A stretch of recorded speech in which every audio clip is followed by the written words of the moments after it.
to name another show that can match it. Hard to name another show that can match it. Everybody from classy to ratchet. Heat fans like Jamal keep the flame alive. Dennis Lee got the Lake Show locked in 5 to Dub K to Augusta GA. Talk everything from NBA to anime.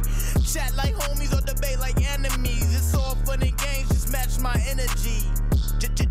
Just match my energy. Just match my energy. Yeah. What's good, everybody? Welcome back to episode 29 of the Match My Energy podcast. It's your boy Dennis Lee, aka DINO Fit Dennis. Hey, it's your boy Jamal, JC2 Bless, man. Another week. Another week, man. What? Oh, yeah, this is 29. At first I was like, is it 29 or is it 30? But yeah, we definitely at 29. We're going to have something big for 30. We're going to do something for 30. Before we get started, y'all, like, comment, subscribe. Let us know how we've been doing. Give us any feedback or any topics y'all want to see next on upcoming episodes. Like I said, the off season is here, so we're going to have a whole bunch of different topics that we're going to go through and talk about. So, but yeah, man, before we get, this is kind of our closer episode for the season. So NBA closing. So this probably be one of the last episodes we talk about NBA if nothing happens crazy trade wise in off season. Besides that, before we get started, man, how was your week, man? Man, it's pretty good. Hearing your voice, it's been long. It's been a long week, man. You know, but hey, we here. Of course, as y'all know, training as usual, working on getting more clients in. And also working on taking online clients as well. So anybody listening out, wanting to do that, definitely contact me on Instagram. See it down there. I'm working out deals for my first 5, just so I can, just so we can both connect and I have time for you and everything before I really figure out how to streamline it. But also, as y'all know, softball's on Friday. So right. We did that. I'm starting to get a little better at shortstop, I think. I caught a pop fly, and there was one that went right up, that was going over my head. I just turned around, turned on the jets a little bit, caught it like a wide receiver. They was like, "You short?" It was like some team off to the side just watching our game. I was like, right. Local praise. Yeah, I was like, thank you guys. But yeah, no, it was a fun time. Yeah, and then yesterday we just, because it's starting to get hot now. After we had our boot camp, we only had about 11. We hung out a little bit, but then just went and hung out at the pool for I don't know, it was 5 hours or something. We was out there for a while. Ooh, that can be draining in itself. Right, yeah. And then we got something to eat. So yeah, man. Oh, and I'm gonna address it real quick, man. Yeah, mm-hmm. So I seen my friend sent me the clip. My friend sent me the clip from Broken Play. And actually, with us being 85 South Show fans, it's somewhat cool, but it's also not. So Broken Play, for those who don't know, I guess, is a sports show that Nav Green hosts, the comedian, and he's part of 85 South. And matter of fact, Kyle, you can go and roll the clip. So, way back in the day, I'm probably 10 or 11 or something like that. 2003, whatever. So he's in Atlanta. Me and a couple of friends, we know it's yo, that's LeBron. It's LeBron. Yo, LeBron. And we overheard him talking to his people keep the little niggas away from me. And he kept it moving. Hey. And as y'all see, that's literally a short version, but with the same punchline as my actual story. So it's it's weird because we all know that that clip of the LeBron story went viral. And to see it get stolen or something, or tried to, I like the fact that the dude, that Nav Green kind of shrugged it off, it wasn't whatever you're talking about. But like, you can tell he was kind of lying like that. You can tell it didn't actually happen to him. It was super vague. It was just he was wanting to get that out. Yeah, that was Marcell from Broken Play. Nav Green, get your mans. He was lying. For sure, that blew up on our social media page. So, for sure, people saw that if you're in the sports world with the LeBron story. So, same punchline, same age group that he was trying to perceive. And if his age, I don't know his actual age, but it don't line up with his story either. Like if he's a lot older than us, and he's saying he saw this when 12 or 13, that wouldn't line up. I don't know his age, but that was Marcell, man. We definitely gonna be on y'all head on, stealing stories and stuff like that. Like you can always just say, I saw this clip. Hey, I thought it was just pretty funny. I can relate to it with another story, or I heard it, but you can't say this is what happened to me. You know what I mean? It'd been just as easy to be like, did y'all hear that clip from the LeBron about that dude with the LeBron story? Right. That dude or some, you know what I'm saying? Even if you were trying to, not fully give me credit or whatever, but to just try to sell it off as your story and just be on some like, yeah, we was in Atlanta, saw him, he said, keep them little niggas away from me. Boom. What? Right. In the whole city of what was y'all doing? What was happening? Nothing, you know what I'm saying? And I get it's probably real quick. He probably didn't want to hear it or whatever, but it's just like, y'all know that was mine. So, I know that that's what happens in the game. I know that that's, when you're early on in your career, people, when they can't do, they'll steal. And, it's how it goes, especially when you're a smaller show, and it's that people will think, well, nobody will believe that I made it first. But the cool thing about the internet is that clip was way back in February. So timestamp. Yep. Timestamps are already happened. So, it is what it is. And on top of that, my story wasn't even supposed to be like hate on LeBron. It was a whole thing to a bigger thing. You literally just were wanting to like show him in a negative light. I was just talking about his growth. So, and also while we were talking about how great of a player that he was, or how that solidified his legacy or whatever, how like, even if that happened to me, I still can like look past that and go, okay, but this dude is all-time leading scorer, blah, blah, whatever. Go back to the episode. Go back to episode 14. But yeah, man, it's something else. Definitely, y'all go to Broken Play episode 10, getting their comments. Yeah. I'm definitely going. Yeah, man. So, but anyways, that was just a, funny thing I noticed, and I just wanted to address it early. True. But yeah, man, how was your week? Not too bad, man. Work has been fine. Well, y'all don't know. I don't know if I told people, but I work in IT, so it can get crazy sometimes. Had my Friday off, so really just spent that playing basketball. I wanted to play basketball, workout, trying to get back into it. You know what I mean? Like my my co-host works at a gym, so I should be like, well, I should be more in the gym. Stuff like he was my previous trainer, but I'm like, I've been hesitant on it, so I've been trying to get back on that journey. Just trying to at least go on more consistently, and then also just not play basketball when I go. So I did a mixture of both on Friday, and then went out to eat with a friend from high school, and then we did the Augusta candle making, and that's Deja. She does the X Factor Fitness. Just shout out to her. We shouted her out on a couple episodes before. She's kind of make our own online training business. So we did Augusta candle making. So, I love my scents. I love my candles. So I was able to pick out some scents, make my own candle. It's like a raspberry and pear mixture. It's pretty good. I haven't burned it yet, so I don't know exactly how strong it'll be.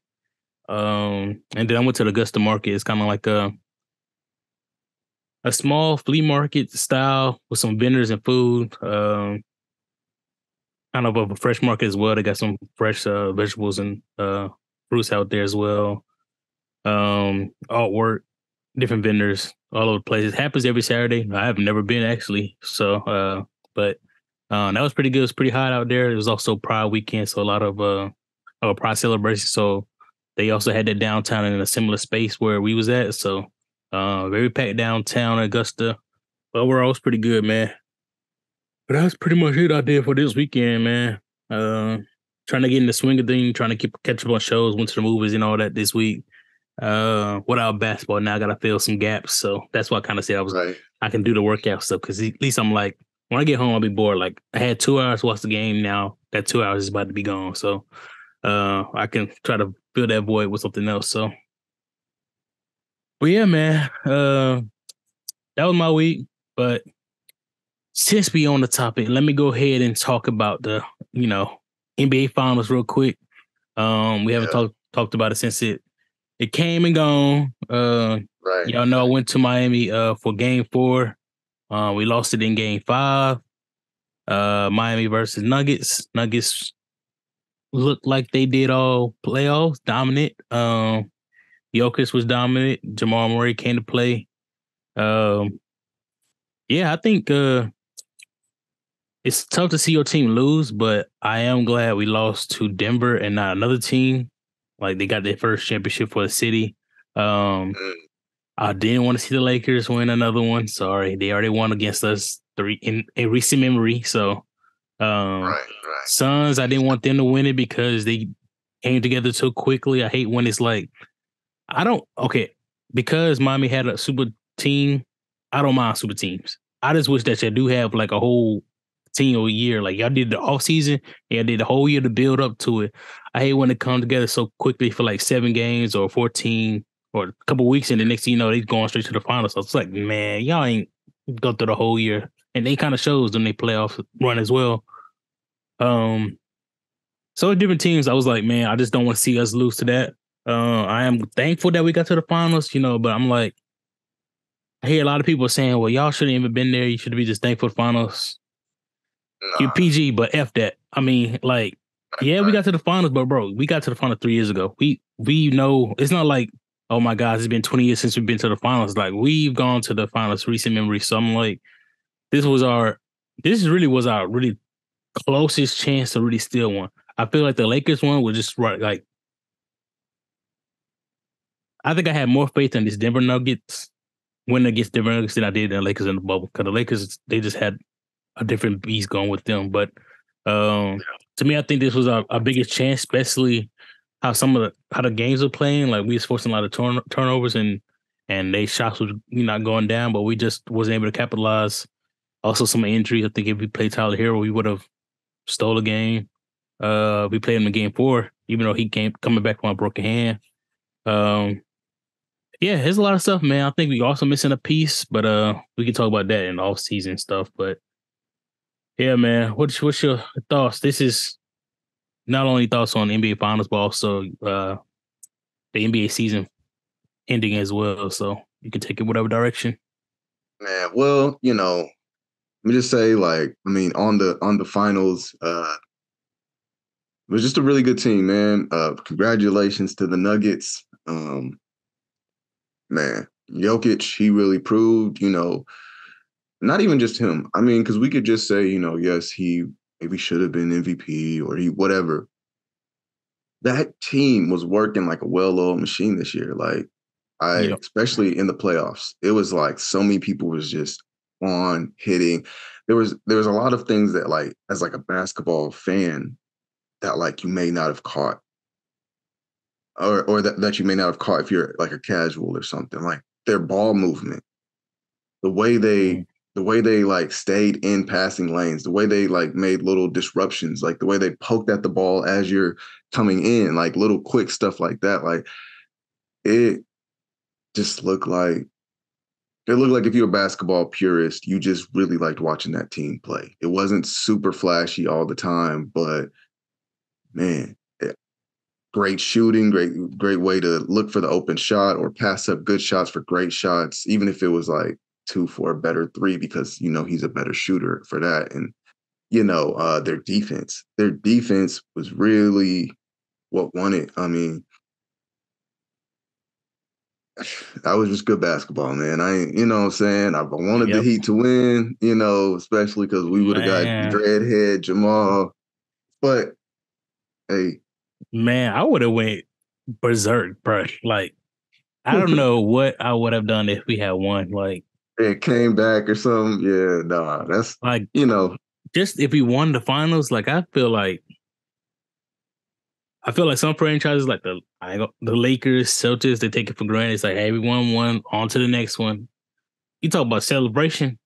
I just went to Miami. I don't think I would have, could have gone right back to it for the parade or anything like that. But I would have been celebrating hard. Like, my car heat out already. So I'll probably just be driving around, windows down, laughing, smiling. Like, you know what I mean? Like, I don't know. Miami heat out, head to toe. Right. Wherever I go, I'm having some type of heat attire on. I mean, I don't wear it as much, but I used to have, wear heat stuff all the time. But I definitely, that week alone, I would have been wearing some type of something and let you know, even if I was going to work, because I let you know. But yeah, man. Yeah. So I mean, man, and it's crazy, because we thought that was, a crazy way of seeing these two teams that we kind of sort of didn't expect. There. Right. Now we get even more unexpected things happening in the off season. Like as soon as the season ends, we got Zion Williamson troubles. Y'all knew we was gonna talk about this. Y'all had to know. Yeah. Like man. So all right. For those that don't know, Zion Williamson, him and his lady that he's with or that he's rocking with, whatever, I don't know exactly the relationship status. They announced that he's having his first child, man. So that's cool, man. Congratulations to him. Mm-hmm. They had a gender reveal or something like that. And then porn star, I don't know what other title she want to give herself, but all anybody know her as is porn star. So don't say you or whatever else. But whatever. Mariah Mills. Congratulations, Zion. And then proceeds to show all the stuff about her, or him flying her to New Orleans, flying her, moving her there, all the things that they done did in allowances, in detail, allowances. My brother, first off, 107, was it 107K a month? Yeah, it was something like that. I mean, or no, it was like total or something like that. But either way, I'm like, listen, I think that was a month. I don't know. Yeah, see, either way, bro, it was something crazy. Both are crazy. Both are wild. Facts. So it's the there was just so much to it, y'all. Like she went crazy on Twitter, tweet after tweet after tweet. She threatened to leak sex tapes of theirs and all that, and it's just like, first off, that's a felony. So, yeah, I saw a comment about that. Somebody say it's wild that you kind of telling on yourself already. Like this is a felony if you do this. So I was like, you kind of doing the police job on this one. So right. So so all that because I guess, and then she was saying, "Oh shoot, I think I might be pregnant too." It's like, oh, neither of y'all played y'all position the right way, I guess. You know what I'm saying? Because that might not even be his for real girlfriend, the girl that he got a baby with. He just a NBA player that got somebody pregnant. Oh, big news. You know what I'm saying? That happens literally all the time. Mm-hmm. So, yeah, but for us on the outside looking in, it's just like entertainment. Get your jokes out and your popcorn ready. And I think the why the jokes are coming is because we haven't heard anything regarding Zion because he hasn't been playing. So it's like he hasn't been playing. NBA Finals just happened, and all of a sudden this stuff pop up about him having a child, and then he have like these, mistress or whatever issues he's got going on as well. So it's like, man, we literally have not heard from this guy other than like, hey, I'm trying to come back. I'm not coming back. I'll be healthy from the team perspective. So it's like, and then this just jumps off. So we got nothing but jokes. It's like, well, no wonder he can't come back because he got this going on. No wonder he can't because she's yeah. So it's like He ain't focused. What else? You know, What else can we talk about? He been in the league, 3 years, hasn't even played 100 games. But you doing Yeah, the issue is that somebody had told me they was like they're not worried because they saw with Joel Embiid. Joel Embiid also missed a whole bunch of games his first 4 years. But I was like, do you really see that same trajectory for Zion? Because I feel like another year it's gonna be a wrap. I don't see him like. I think he'll still be picked up on the team and stuff like that. I ain't saying he's gonna be at the NBA. I just don't know the health. Like he's just been not unable to play, more than 50% of the games. And I'm like, to me, that's a asset that's not worth it. Like, I don't know who wants to pay to see somebody on the bench. And then they also, joke about how he dressed on the bench or stuff like that. So it's like, he looked like a lick. He looked like a lick to these girls. Because here's the thing, man. That's also true. These snipers, man. Like, and I don't think he had older vets or he wasn't even trying to listen to him. The older vets that were like, yo, bro, here's how you should move, you know what I'm saying, off the court, blah, blah, blah. Mm-hmm. So if you don't really have the big homie or the big, or somebody that'll teach you that, and coming from, look at it like, okay, if you look at his track record before all this, he's from South Carolina or something like that. Yeah. Small school, you went to, but it's nationally ranked, but that's what most private schools or whatever. That, and then maybe the trying to find better words to say. So the rosters there aren't nearly as good as when you get to the next level. You at Duke, but still, North Carolina. If we like it for basketball, it's not really known for the rosters there. And then you get to the NBA. This is the big leagues. So that means you're going to have cream of the crop, pick of the litter, you know what I'm saying? But your mind ain't even ready for that. Everything's a big culture shock. Ooh, look at her. No, look at her type of thing. You know what I'm saying? He ain't never been around these types. You know? Do. So he don't know who the snipers are. They also said that they're supposed to give some type of like awareness to the players when they come into the league, because everybody know once, like, to keep it frank, we all know how those women dress at those games to get the eyes and stuff like that. And sometimes they don't even look for the basketball players. They're looking for like some of those people that's paying for those expensive seats in the stadium as well. So it's like a twofold. It's like, well, I can get a basketball player or athlete. I can get a celebrity or somebody who came to the game. I can get, just a random businessman that making, bank as well. So it's like, that you got to come with a mindset like this is not what I'm gonna focus on and everything like that, because they'll save up and hey, let me sit on the second row, could be as close as possible so he can see me. Let me go and walk out, get some concessions, something like that, so he can see me walk and stuff like that. So it's like, it's a whole bunch of games being played, and to me, I feel like he should have known better, especially with dealing with somebody like of that caliber. And to me, like, she sent some of the receipts and conversation back and forth, I think on Snapchat or whatever. And like, he's got the question, like, how does this work? How do I do this? How do I sing this?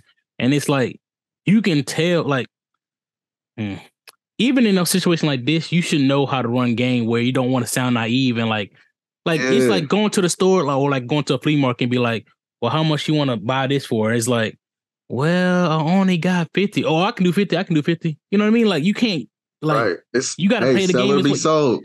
Yeah, I'm like, you can't be like, man, oh, how does this work? Do I fly you out? Do I not? Do I show you hit? So like, well, now she got like a whole checklist. Oh, he don't know what to do. I can go do this, and this. I got the receipts he ain't talking about. And I don't know if because some players, they have the thing called the NDA and stuff like that. So it's like, they get to sign this. It's like, hey, you messing with me? Hey, none of this can be, disclosed after this, stuff like that. So it's too green. He's too green. He don't. Exactly. Yeah. It's a culture. That's what I'm saying. Like, yo, yes, you in the pros, but you not pro yet. You know what I'm saying? Like, you in the pros. He wasn't childish, bro.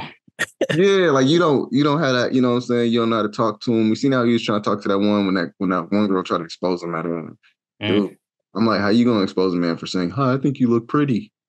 Like, okay, he's single. It's okay to talk to you, but you know what I'm saying? Like, even then, he just kind of didn't know how to maneuver.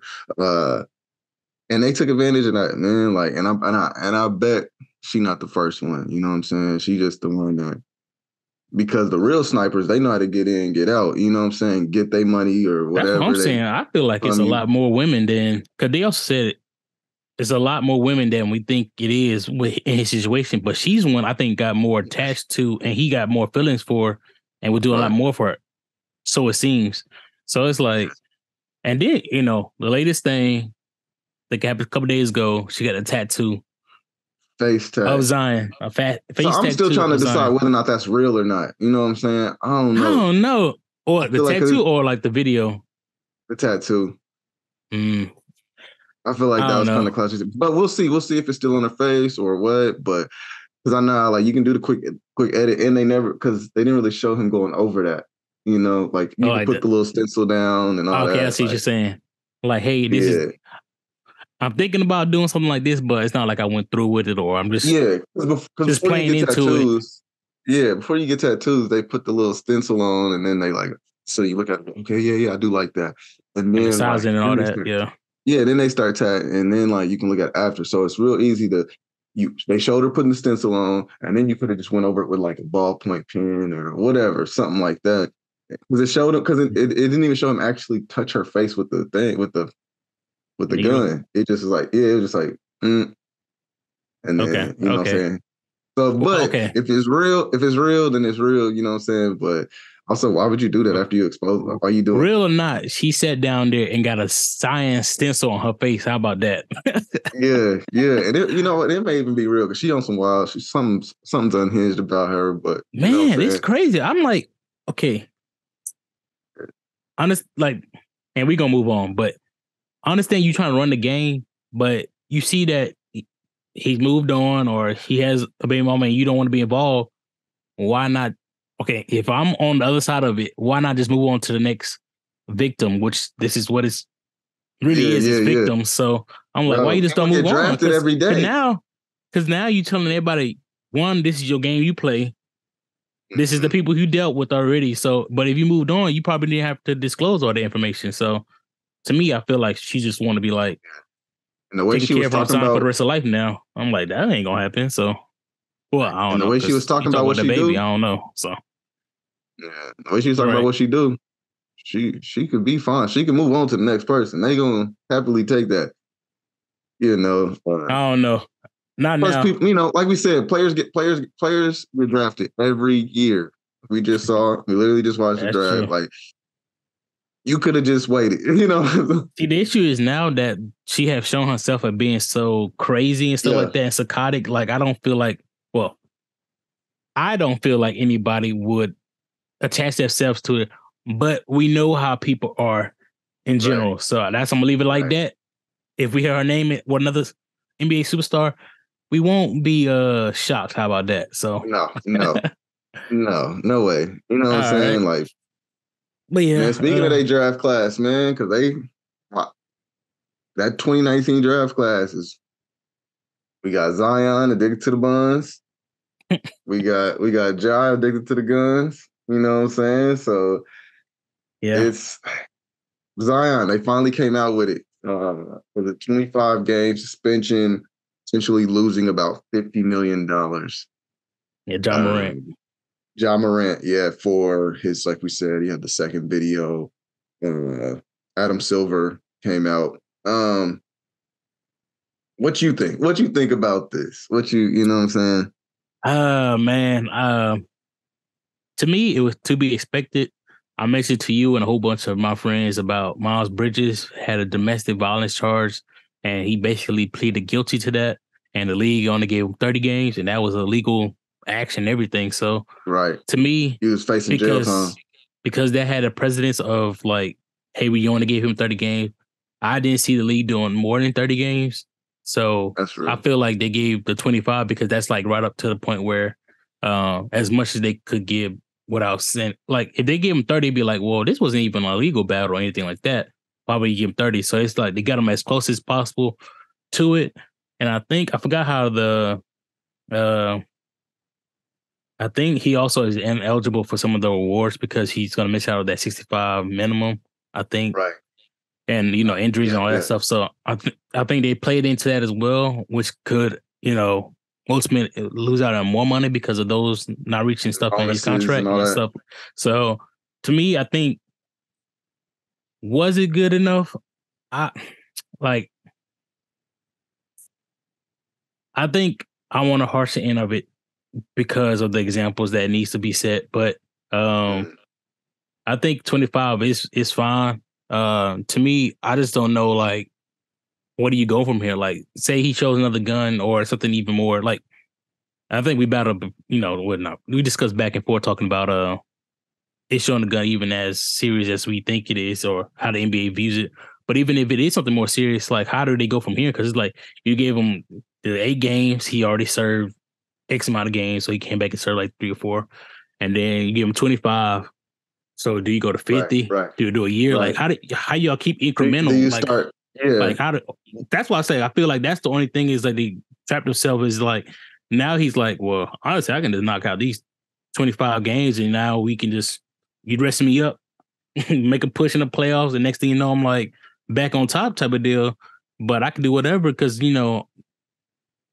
they have told him and people have been telling him he's going to be one of the new faces of the NBA. So for sure, they're going to still try to keep their one of their faces in the league. So it's like, I don't see it going to be like anything substantial if something else was to occur. That's the only gripe I have with it. It's like, y'all got to send a better message to him directly. I want to say set a precedent for everybody else, but just his situation. Right. But to him. Nah. Yeah, man. It's honestly, tough. I've had more time to think, more time to process and all that. And I think that, like, not fully going back on what I've said and the way I felt, but partially on, like, it was the full look. I don't think it's necessary because I think they even try to say one was the toy gun or whatever, and then there's other things. It's like, bro, like, how the image that you've been trying to put on. And I'm not just saying it like on some like, that's just what we call Black people that's hyped up. No, you put on this like, I'm gangster, I'm about that life, I'm this and that, like, and knowing that kids be looking up to him. And it's like, yeah, you don't choose that. You don't choose to whether you're like, hey, these are the exact kids that I want to, or if I want to be a role model or not. You end up being that because you're in an arena that causes lots of eyes and lots of kids. I mean, basketball, NBA is something that almost every kid just, if you're into basketball, you're almost born into loving it. So we start to think like, okay, is he really influential? Well, when you're looking on every little footage of kids playing sports and you see them all hitting the gritty and all that, like, yeah, they was doing it a little bit before when what's that, Justin Jefferson, I think, started doing it in the NFL. Yeah. But he upped it even more. Like, it's so big, the Prayed Inside My City, all the things that he does. And if he say, yo, this NBA young boy is my jam, that's who I'll be bumping all the time, blah, blah, blah. Well, what they gonna listen to? You know what I'm saying? What are the little kids gonna listen to? Oh, he in the car doing this. Okay, but they probably don't properly know to hey, keep your finger off the triggers unless you intend to shoot, doing the, they just holding it however. So you're gonna have some kids probably on their lives with 12 people watching or 4 people, but they got a gun, they doing the John Morant something, like, yeah. And maybe they shoot the car, maybe they shoot themselves or their friend or whatever. Like, there's so many things that could happen with you portraying this way, or even the gangster or the thug or the whatever image that you're also trying to portray. Now you got more kids going out in these neighborhoods that aren't in positions that you're in, that aren't able to act like that, but then go to their mansion. So now they acting like that in the hood or wherever else, and somebody gonna call their bluff. And so, yeah, you definitely have to be careful about how you move, how you act. Shoot, we've had real, like I said, I think I said it before, we have real gangsters in the NBA, in NFL, whatever, but they knew how to move properly.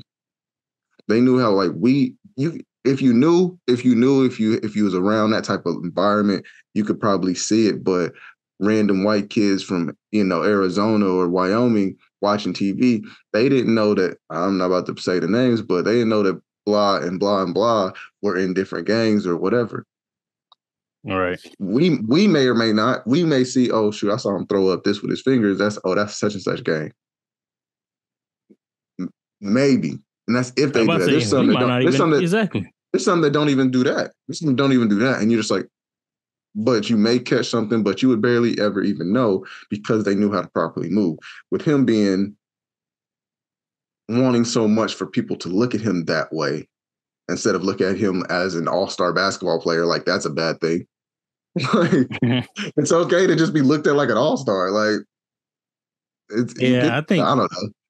Because even like I think Chris Broussard had brought it up on what's that show? Get Up, maybe First Take. I forgot what the name of that show is. But he was basically saying like all you have to do is stop. Like you have like they're not asking you to do like you do have to go to a little program now that's mandated, but like you don't have to do anything like I don't know. It's so much other things they could have made him do.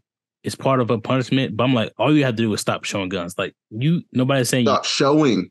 You don't have to stop owning. You don't have to go to. You can't. They're not stopping you from going like shooting ranges and stuff like that. Like there's so many other avenues you can still do stuff with a gun. You just cannot show it.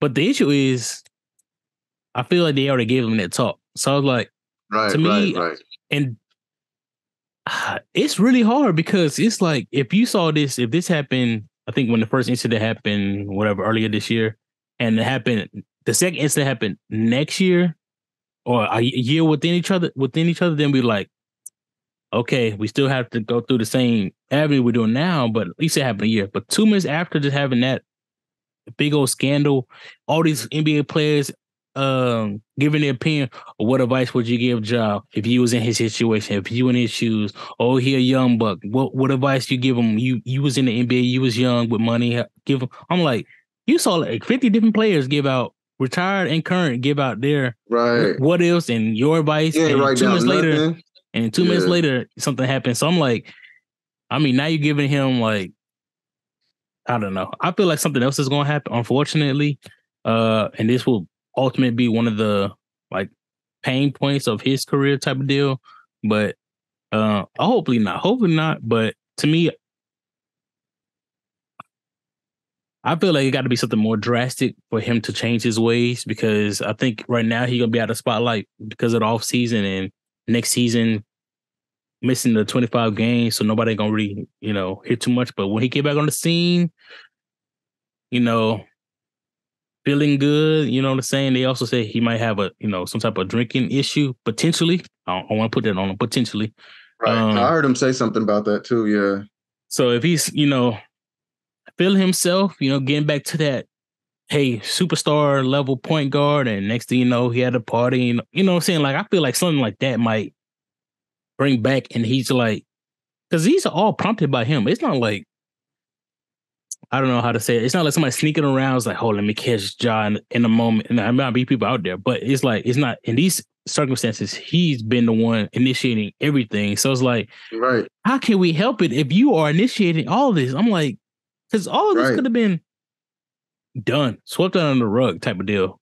If he just, and then there's also some other issues with alongside the gun stuff that's like, looking at all of that, it's like, oh my goodness. Because I feel like even if he's having like another altercation, even if it's not his fault, that he just it just hurts his case even more. Because he can look like a bad guy no matter what. Yeah. Yeah, like he can really be like defending himself, and next thing you know, there's like, oh, not Jamal, but Ja Morant is in a fist fight with so and so, but he was technically in the right legally, but it's like, man, now it looks like, man, Ja Morant gets in another fight. You know what I mean? Like, it's going to be, you can't really do anything. Like, you can't even swat at the flies. Like, you about to be crucified on every little thing now. So, which is, it comes with the NBA, comes with what your previous things you've done while in the NBA. So, yeah, man, I think it's going to be tough. Hopefully he kind of learns from it, but I think that's all we can hope and pray for him. That's his life. I can't. Yeah. That's all we can do from here. But yeah, let me switch gears on it a little bit, man. So we talk about some crazy stuff, some other crazy stuff that, I mean, some of us think is crazy, are these off-season trades that hit within the last week or two. Yeah. One of the big ones that we saw that was the Chris Paul to the Wizards initially. Forgot who they traded for on that one. Who the Suns got for Bradley Beal? My bad. Bradley Beal. That was a big one. Bradley Beal. Yeah. So Bradley Beal to the Suns. So that makes as currently composed, a 4-headed dragon over there in Phoenix. That's pretty much it. But you cut off those heads. You know, ain't really got nothing else going over there. But you know, it's still formidable.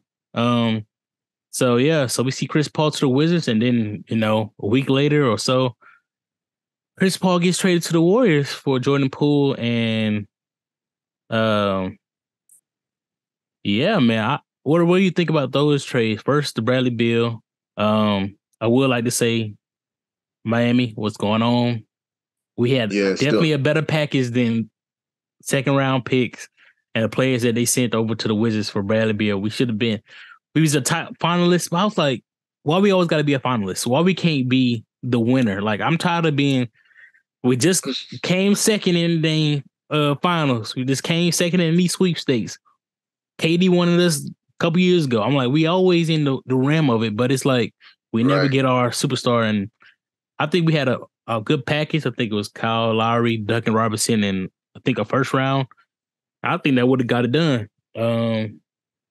Better than just a Asian Chris Paul that you're trying to get off of anyway. That you knew he's gonna get off once you got him. So I'm like, and a second rounder. So I'm like, I don't know, man. What are your thoughts? I'm kind of salty, but you know, it is what it is. Honestly, man. So a couple of it definitely shows. I don't know. I'm really confused on what a lot of these teams is like main objective is, whether it's win a championship now or rebuild or hold a contract so you could sell it for something good. Or I don't know, because Chris Paul sounds good a while ago. And as we know that he's still a really great player out there on the court from time to time. He's aging, he's short, he's injured a lot. So and you already knew that they were going to waive him anyway. They were getting ready to waive him. So it's like you basically just gave away something that you were getting ready to throw out. Like, you know, as well as sent him up there to the Warriors where he's a point guard. So what? So now he's coming off the bench because most likely because they got the best point guard in the league right now. in Steph Curry, like I don't know, like, and we know like how he has like this weird relationship with Steve Kerr, but I know a lot of times that can change once you have your sit down, you go up there and this and that. Yeah, but you know, I think it's still gonna be awkward up there. I think, yeah, it's still awkward. It's still weird. I know that he has like a weird relationship with Draymond Green as well. Did you not know that? So yeah, like it's who knows, but also with that, it's like, will Draymond even stay? They did get rid of Jordan Poole for him, so that was kind of incentive for him to want to, you know, stick around. Because you know, ever since beginning, with the altercation in practice, you can tell something was off. They needed to move things around. So this is them finally doing that. Yeah, all I gotta say, you punch me in the face, we not friends. We not friends no more. Man, we definitely got to sit down. It's got to be a lot of conversation before we could even get back to that point. Especially if it's something like that. Like if we playing around, play fighting. All right, ooh, dang, you caught me. All right. Yeah, no, he launched at me too. I'm like, full Superman punch. Oh yeah, I got to see you again and again. But also, if it gets spreaded on social media, I think it also would have been a little bit more calmer as well. It's like, hey, everybody in practice saw it, but now I'm getting roasted on the internet. Also being young, you know, your emotions, you know, go crazy. It's like, man, I cannot forgive you from this, man. They would not let this go. Right. And so, yeah, it's definitely like I don't know. You're trying to be cool. You're trying to be whatever. So of course you knew that something like that had to happen. So Right. cool, fine. And then, like we said, I mean, we said it during, like, I mean, if y'all go back, we said it multiple times, man. The Suns bench is what's going to hinder them. And so now, here we are again, losing even more of their bench, where basically you got me sitting over there. Like, you know, it looks good. It looks good. If you're playing 2K, the Suns look fire. Yeah. But we know how basketball really work. Like, they not, as much as they look like superheroes to us, they are still, in fact, human. So what do you do when they've been playing 36 to 45 minutes a game and we're 30 games into the season? Y'all done had some back-to-backs, some road trips, and all that. You know what I'm saying? I'm tired already. Well, you still got 50 more games to go, plus the playoffs. So, like, yeah, I think there'll be a really good regular season team. But when the playoffs hit, they gonna have some struggles if nothing happens, like trade wise, and because they also talking about potentially getting rid of Aiden, and now they talking about maybe talk with the Sixers trying to get Tobias Harris. Which I wouldn't be mad about that one, because at least you can get more depth because you're getting off all the Aiden money and stuff like that. So you can get a little bit more pick up. Like, you might not have one superstar, but you can get like 2 or 3 core players that can fit. Because you already have the scoring. Like, you don't really need like another big scorer. You need like a shot block. You need a shot blocking big man. Like, you need somebody to just hold down McGee type. Yeah, he underrated. They was talking about how a lot of big men got rookie big men that was supposed to be in the NBA draft didn't get picked up because of, you know, how the league is going.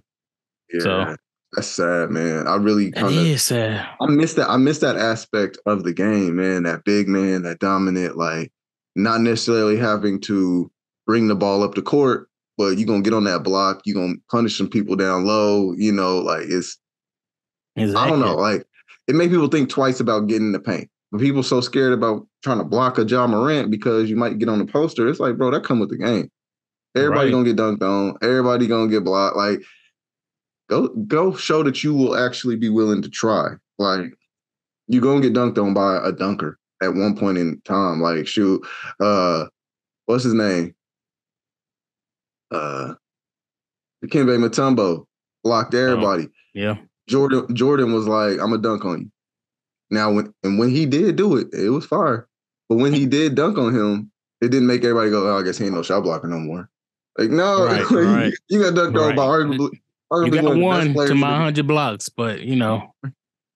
Right. Yeah, it comes with because I would like to be the one to be like, hey, I blocked 25 players instead of somebody come back and say, I dunked on you. It's like, all right, but you dunked on all these people. It ain't like I'm unique where you only get dunks off on me type of deal. So, and I've blocked you before. I've blocked you 3 times before that. I blocked best dunker on this other team 5 times. Like, you know what I'm saying? Like, you want to make people think twice about having to get in the paint. You know, because now you don't see it. You just see people just moving however they want. But Ja Morant be flying through the air, like, just aggressively throwing his body at the rim. Like, you know, you got, I don't know. It's just, it's a different day. It's weird. And it was sad to see those play, because those players were beast in college, man. Like, those are players where you're going, okay, in any league, those guys could, you know, step in, grow into their own, and be good big men, be good fives. And because of this changing style of the league, where even the awkward looking big men still bring the ball up, still pick and pop and shoot threes and all that. And it's just like, when was this a thing? Like, now it is, but yeah, I don't know. It's kind of weird, man. I think some of them will get picked up, probably undrafted player type realm, but yeah, it's kind of unfortunate, especially when they are like super top of the league or cream of the crop in the college realm. So for them not to be picked up in the NBA draft is also disheartening for somebody who wants to be considered a big man in the, you know, big body in the paint. So, but yeah, man, back to the trades. We also had, I thought a big one was Kristaps Porzingis to the Celtics. Marcus Smart to the Grizzlies, and the Wizards are gonna get Tyrese Jones, Gallinari, and another player in the 35th pick. So to me, that was a big trade. A lot of people saying Grizzlies got a good player and Smart who can also lead the locker room and kind of guide John Morant. We'll see about that. I think he is a good locker room person though to have. And then I think Celtics got a little bit scarier on the Porzingis trade just because of the shooting and stretching of a big man that we was talking about. People forget Porzingis was that dude coming in, man. They just say he came off his best season, and Wizards was kind of overshadowed. Like he shooting his best percentages, best 3 points. Like he was active and played a lot of games, like 71 games. So it's like Miami. I would have loved that. But the only thing is they was talking about who's going to be the leader in the role, because right now the heart of that Celtics organization was Marcus Smart. He embodied what they wanted to do. He kind of grounded everybody in the locker room. So is Tatum or Brown able to step up and be one of them be that voice? I don't know. He would hope. I don't know. I don't think they got it like that. I think it's kind of like, hey, you got it this night. I feel like they're going to still go back and forth. To me, they should have broke up one of them and kept Marcus Smart. But they also mentioned that they was also trying to go for Porzingis. They saw the opportunity, and they also had a deal with the Clippers to get Malcolm Brogdon, but that fell through. So it kind of came down to the wire of Marcus Smart. So you can tell that Celtics were really hesitant on Marcus Smart. But, that kind of fell through, I think, on the Clippers side. But to me, I think Malcolm Brogdon to the Clippers would have been perfect. But I think my theory is that the Clippers were still eyeing Chris Paul. They didn't know what was going on, so they were trying to leave it open. They didn't want to bring in Malcolm Brogdon, and then, this is my speculation, it's probably money and all that stuff tied into it, but they didn't want to go for Malcolm Brogdon and then miss out on Chris Paul, so they was like, let's not bring in the point guard. And then next thing you know, boom, they send him off anyway. So it's like, you missed out on Malcolm Brogdon, then you missed out on Chris Paul, and y'all really do need a point guard over in the Clippers. I think that was one of them two would have been honestly one of the perfect matches. But they also mentioned on Clippers side, they also mentioned that they also like Russell Westbrook, and him and Chris Paul probably would not have worked out. Who would like to come off the bench type conversation. So I could see that being an issue as well. To do like Westbrook, especially how he kind of led them in the playoffs when people was getting hurt. But yeah, man, I think the Celtics, I think they did a good. I don't know. I like Marcus Smart because of his defensive presence, his mindset in the locker room. He grounded people. He held people responsible. Because when Tatum or Brown are messing up, he go back to him. He's like, "Hey, you need to get on your game. This is your game," type of deal like that. Like, who's gonna bring that person? That coach, I don't see the coach doing that. I don't see Brown and Tatum going back with each other because both of them, in their eyes, see the team as theirs. Like Tatum, they might put you on there, but when you on a slump, like I'm the one that they look at me to step up. Right. And I step up sometimes, maybe not in the playoffs, but like they kind of look at each other at 1A, 1B. So it's like, it's really tough if you don't have a clear cut 2.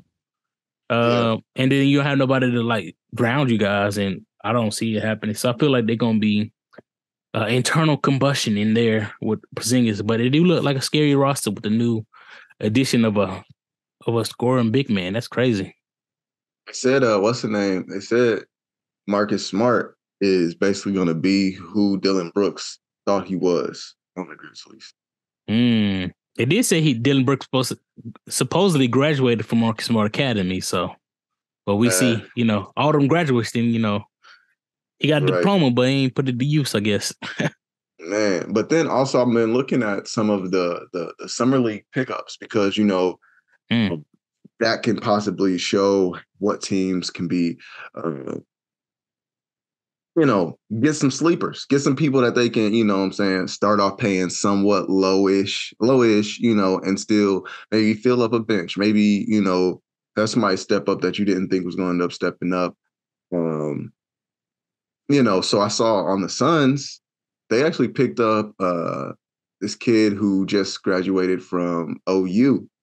Actually, it's my not even just because of this, but it's one of my bro's little brothers. He played at OU, Grant Sherfield. If you paid any attention to college basketball last season, you saw him like multiple Big 12 Player of the Weeks, just all types of accolades. Great player. I can see him. He has a great 3-point shooter, plays great defensively. So he's picked up on the Suns. So we'll see how, like I just said, they already are going to need a bench. And so I do see him stepping up and being able to take those spots, when Devin Booker's hurt or when he needs rest, or eventually, making his way up in the league. But I could see how that could possibly help, at least having one more person to kind of fill in that spot. Because we talk about a big four. Well, there's 5 players on the court. So who else could fill in those spots?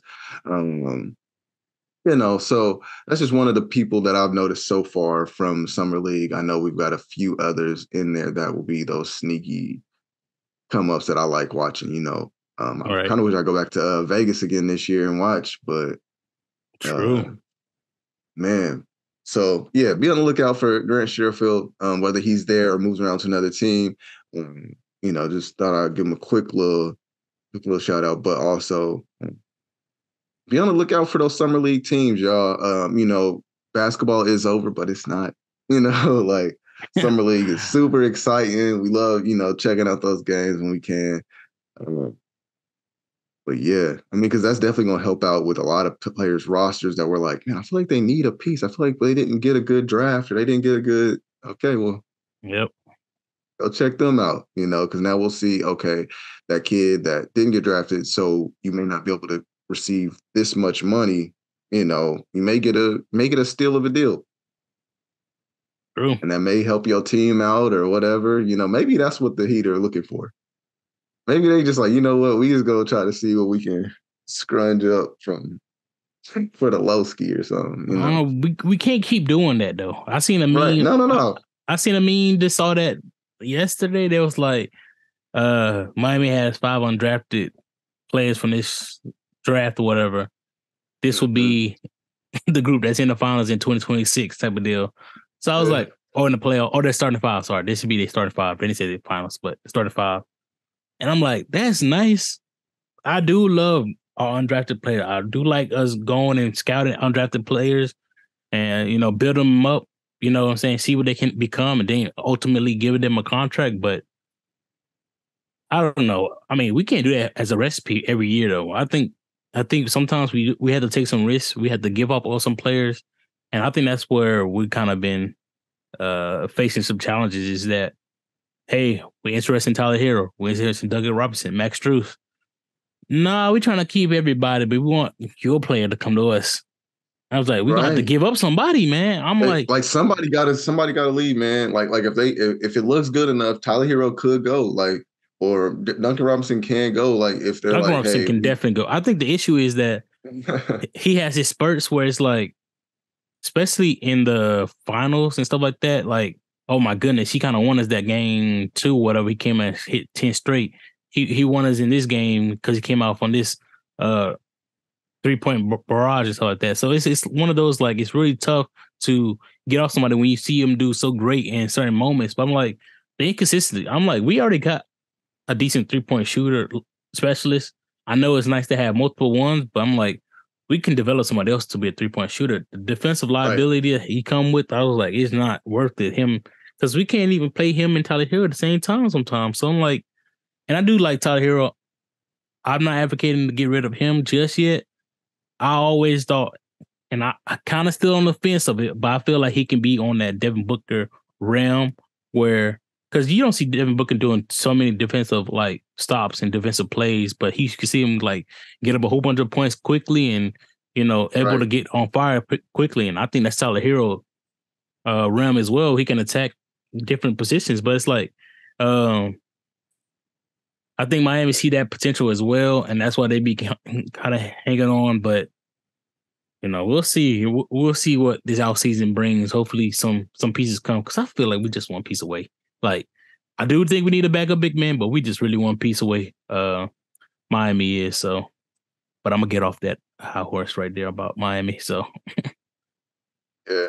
And speaking of draft picks, man.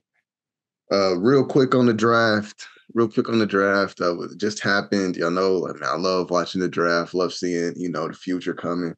Number one pick, no surprise, man. Wemby Yamba. yeah, Victor.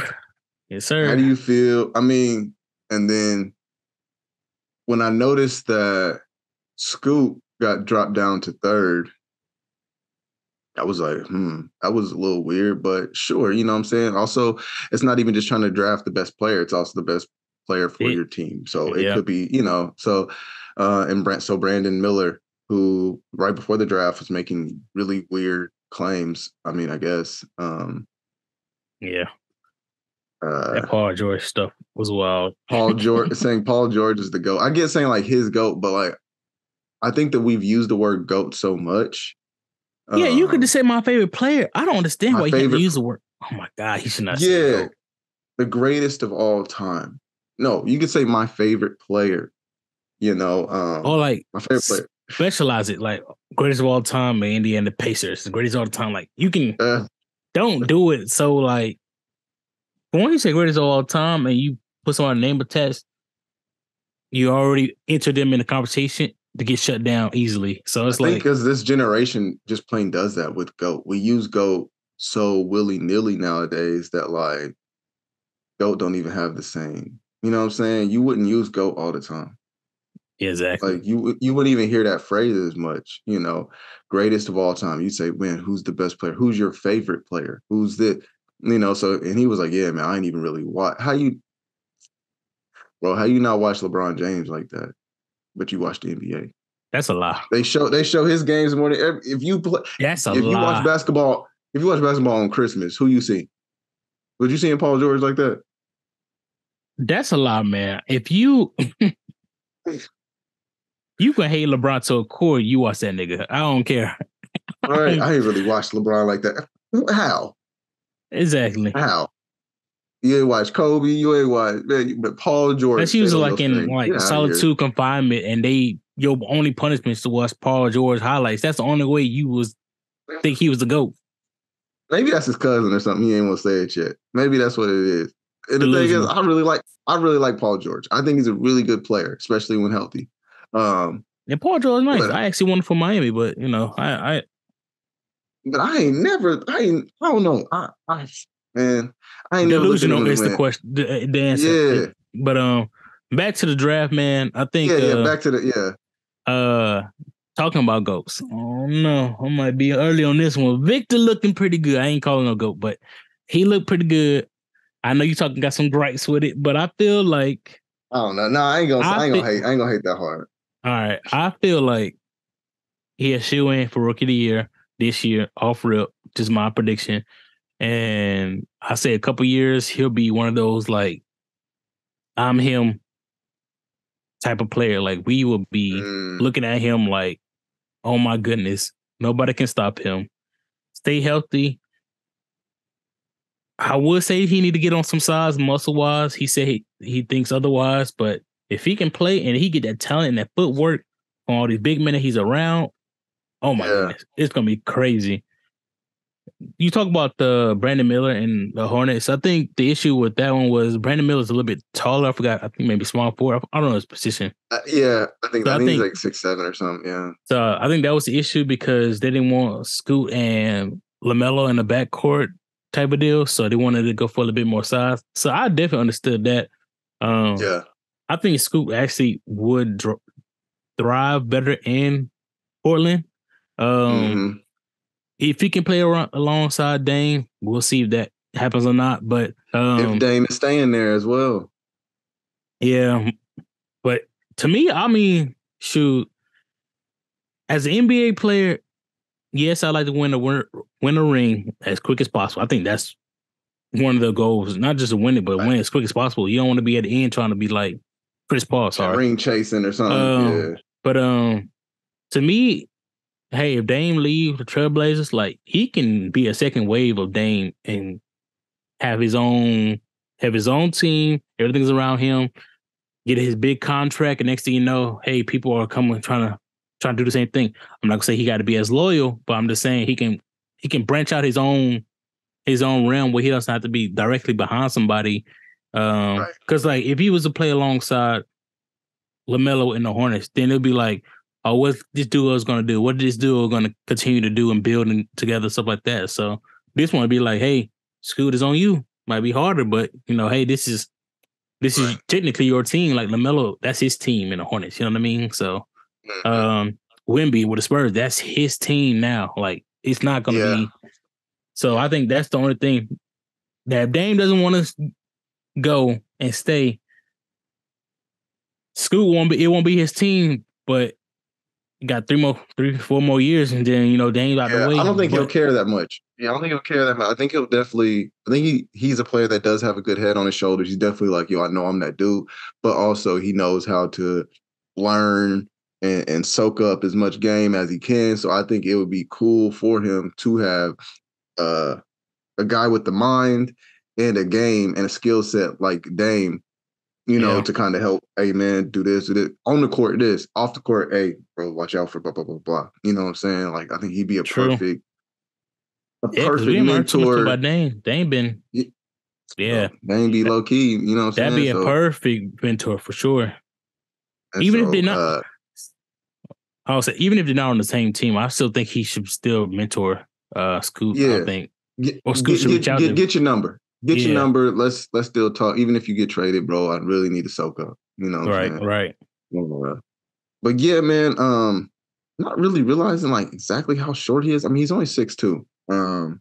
Bro, so his body looked like he like 6'5", 6'6". He looked huge. He looks bigger. He plays bigger. He definitely takes care of his body. I think y'all probably be eye level. He ain't tall, so it's like that's what I'm saying. He's only an inch taller than me. So yeah, it's like he might be swole, but bro, you right here, bro. Like so, I think that's the biggest draw from his thing is his height, which sucks. But hey, we seen height. I mean, he's shorter than Steph Curry.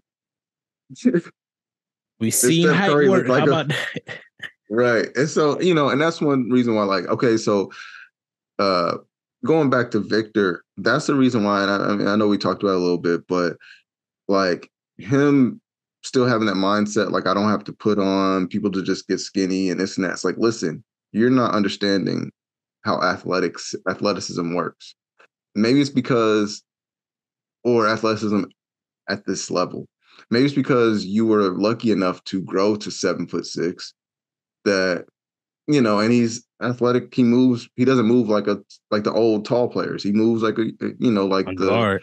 Yeah. Like a guard. And that's great. But also with your height being the way it is, you really do have to take care of your body. And being in the NBA, he's like, well, they should slim up. No, they shouldn't, because they found ways to get bigger, but also be faster, more agile. So now I'm more of an athlete. I'm set so much more apart. You were lucky enough to be born 7'6", so you already have that advantage. So you never even thought, oh, I need to change this or this, because you're already the tallest kid out there, no matter what. The issue is also getting beat up. I think having some more, like, you can absorb some of that punishment, because one, you're a number one pick, you tall as hell. Like, people gonna attack you just because of that alone. Like, you don't even have to be good. It's like, you know what? I'm going at you. I'm doing a little bit of elbow. I'm digging to your skin just a little bit harder. It's stuff like the ref catch all the time. They already do that. They already have the welcome to the NBA moments. So they gonna show these kids that I'm the big dog already, and they only 6'11", but they making this dude look like he, same height, because and he has to know that, like, bro, like literally every great player found out, I got to put weight on if I'm gonna keep this up. Giannis, we'll go back. There's a whole book. There's a whole book written by Tim Grover about how, it talks about Kobe, but also it starts off where Tim Grover is this famous personal trainer. And he's most famous for helping Michael Jordan put on that extra weight after, remember, he was getting beat up by the bad boy Pistons. They taking him out. Boom, boom, boom. There it is. Let me go to the room and grab my copy. My guy. Relentless. Relentless. Yes, sir. Yes. So in that book, it's talk about that. Like, so if Michael Jordan had to go, I need to get bigger. If Giannis, who was already doing his thing, I have to get even bigger. You know, all these players that know I have to take care of my body. LeBron James, if all the greats, my grandpa once said, you ain't got to make all the mistakes you're going to make. Like, you can learn from other people to where it's not even your. You're right. And so there's literally books on this. There's literally, you know. Right. You can't be the only one just like, okay, let me go a different route. This one time I was like, nah. Especially with your height, I was like, I don't know why he thought, like, I don't know. All players get injured. Regardless, hopefully he's healthy though. Regardless. Yeah. That's what I'm saying. Or not. I want him to try to stay healthy. I want him to figure out how to properly train your body to do the things, you know, because also you're getting older and Father Time is undefeated. Like, you can't just step the way you used to step when you was younger. You know what I'm saying? You can't just land the way you landed, you know? And so hopefully he learns, hopefully figures things out, at least like add on a little bit of muscle. We're not saying you got to be bodybuilder size. No, just 10, 15 pounds of muscle. And you can do that slowly over time. That's just my personal trainer, you know, point of view. But also, as a dude who's been watching basketball as long as I can remember, tall players get injured the easiest. Yeah, it's always the center with this. For him is that ankle and those knees. Cause that ankle looks so dang skinny. He shoots one-legged threes. He shoots one-legged threes. Now you're already off balance. You ain't gonna land on a better. It's better to land on 2 feet. Yeah, just how it goes. So you're doing the one off balance thing. Okay, it's gonna take one time for that. And now it's an overuse injury because you keep landing on that same ankle. Boom, boom, boom. All boom. he got to do is strengthen that ankle. That's all I really like in the knees because. Well, what if somebody lands under him? What if somebody lands in his landing space? Boom, boom. Now you out. I don't see how LeBron do it, bro.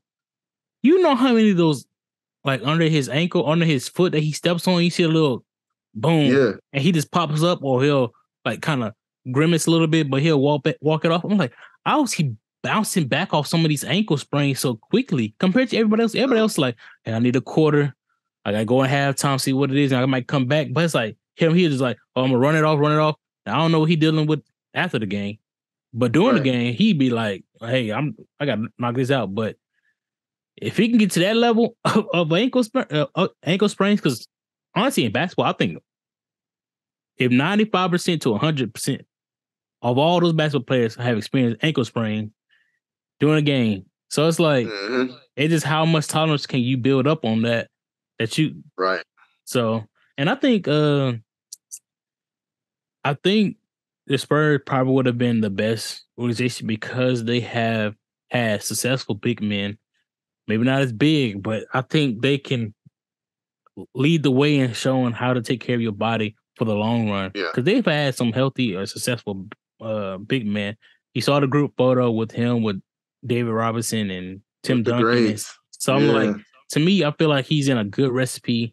He also had, Tony Parker's French and, so I feel like as a landing spot, he could have asked for a better spot. No, for real. Now, a great coach in Popovich. He's a great historic coach. In the last couple years, I haven't seen him do anything that's like, oh my goodness, he should be. Yeah. That's the only thing. I honestly think, because he was also talking about retiring and not being a coach anymore for a couple years now. I feel like they should have got another coach in there, the same culture but a new coach. But since Wemby's drafted, of course, if I'm Greg, I'm like, well, for sure I'm gonna continue because his greatness. I'm gonna try to get a little some of this. Yeah, will ultimately be my greatness as well. So it's like, and his failures, I mean, I'm already solidified as a great coach. You know what I mean? So it's kind of a win-win for his situation. But I just feel like they should have got a new face in there before this draft happened. But yeah, I think it's a good fit. I don't see another team that will be able to take him on and train him as well. The issue with the body, like I said, we'll see. I see him. I'm going on a limb, and we'll do, I think, closer to like preseason. We'll talk about like early awards and stuff like that. But my super early award would be Rookie of the Year, Victor. I feel like he's gonna get the points. He's gonna get the rebounds and blocks. Like I don't see nobody else gonna be able to put up as much. That's real. Yeah. I like package. I think like Scoot or somebody might get points and stuff like that. But as a package wise, he also could steal. I don't know how much he gonna get steal wise, but in a sense, but out of the most categories, I think he'll probably get the most. Also, probably have a better free goal percentage because if he play close to the basket, it's gonna be game over. Like it's gonna be one of those like unblockable. Like he's literally like putting his hand over the rim and dropping the ball in. That's how effortlessly he's gonna be able to score in my eye. But we'll see. You say that, but there's footage of Scoot guarding him somewhat decently. That's what I'm saying. I was like, I think it's what's it, Kenny? Oh yeah, Lofton Jr. Oh, I like Kenny. I can't wait to see them. Because Kenny. he hopefully he get playtime hopefully get playtime with Memphis, bro, because he played a little bit last. But I always thought he would have been more consistent on the team with the Memphis. So hopefully get more playtime. I think they need to do something more with him this coming season if they want to be successful. I think because the way he plays, man, right, and that size, his size, and that's what people about the way. The one thing I like about Kenny Lofton Jr. is that he been playing with that weight and that size his entire life. That's what's different with some of these players. Is like, hey, they were smaller and then they gain weight or gain muscle and they didn't know how to play anymore with that size. He been that same size. He been agile with that same size, with that handle, back to the basket, playing like strong ball. I call him mini Zebo. So I like his play style. I wish that, if he can unlock stuff with Memphis Grizzlies, I feel like hopefully another team can be like, see his potential and pick him up and kind of develop him more. Especially if we get a consistent shot, it's gonna be crazy. Yeah, man. So I'm not ready to make no rookie. I mean, of course, Wemby's the obvious one, but man, one thing about drafts, man, like they never, not never, but a lot of times they don't come out how they supposed to. You know what I'm saying? Like, I take it back a little bit. Number one draft picks a lot of times don't end up panning out to be who they panned out to be. I mean, we were just talking about Zion. I mean, we could talk about the infamous Sam Bowie. I mean, the number one pick over Gordon. Yeah. I think we are due for a great first pick. It's been a while. It has been a while. Because even was it Paolo, Banchero? They all been good because they actually got, rookie of the years and all that. So they've been good. We just been, I don't know. They feel like they so distant. I don't know, because they're in Orlando, the Magic. I forgot the guy that was before his draft. But it's like, we don't hear about the number one picks no more. I'm like, Cade Cunningham. Yeah, I'm like, in the Pistons, I'm like, man, we haven't heard from you guys in so long. Like, what's going on? Well, that's because they need help on their teams, man. Like, and now it's like but you still be going crazy. Like LeBron, when he went to the Cavaliers, he turned that team around almost ASAP. I think it was like the year he went, they didn't make the playoffs, but then the very next year after that, that was when we start seeing this LeBron run that everyone talks about. And so, man, I mean, but then there could be the Anthony Bennett's. There could be the, We'll see. I hope. I'm not putting Anthony Bennett on Wemby. I think he's gonna be one of our I'm hoping. I think he's gonna be one of our generation's greats. Like, I think. Yeah. That's the statue. I got him up there. I'm not gonna say, he's gonna have this many rings, this many awards. I just think we're gonna view him as a great player at the end of the day in our generation. So Yeah. he also gonna be like for the NBA, oh my goodness. Who do not want to go pay to see a 7'6" beast if he turned into that? So Man, that gonna be should even just seeing that player, hopefully being able to see him semi close up, be like, wow, these are, you know what I'm saying? That's first off, that's ticket sales can go up just because you're going to see an anomaly of a human, exactly. It's probably the same way Yeah. like Yao Ming when of course he had a huge international presence just like Victor will, but just want to see him in person. It'd be like, because who don't want to see when they go Shaq versus Yao Ming and you see how they stand against each other, like Right. we think of Shaq as one of the biggest humans as he is ever, and then we get to see Yao Ming play against him and Who's Hakeem and all yeah. all these people that's super tall. I'm like, man, it's gonna be a roller coaster for him for sure. Hopefully, I think the Spurs organization will ground him and stuff like San Antonio don't get too crazy that I know. I hope so. Yeah. Yeah, man. Yeah, man. And then also with the draft, so they was talking about. I gotta talk about this quickly about Miami, but they was talking about Dame not wanting to rebuild with a young team. He was gonna look into what he got for in the draft. It meant probably make more decisions.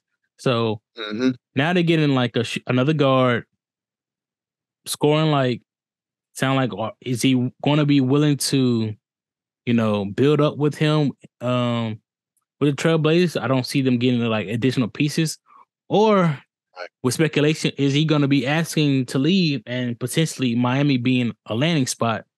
We saw over some social media he was either in the club listening to Welcome to Miami. I don't know if he played it or requested it or it was just on while he was there. Probably just on. And then Jimmy Butler responded with a Dame Dollar song on his playlist on his story.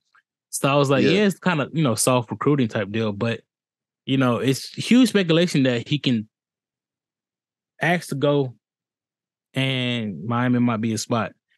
Do you see him wanting to leave first? And then if he was to leave, what would that do for Miami if he was to get it? Will we make a clear favorite? We'll still be battling like we did this year. I think so. Yeah, I think because of what Miami was able to do with what they had this year, adding Dame takes a lot of stress off of Jimmy Butler. Jimmy Butler isn't normally the way his skill set is. And I don't want this to feel like hate or nothing, but like the way his skill set is, I don't think he's that player that you're supposed to look at to be the score 50 points, score 6. You know what I'm saying?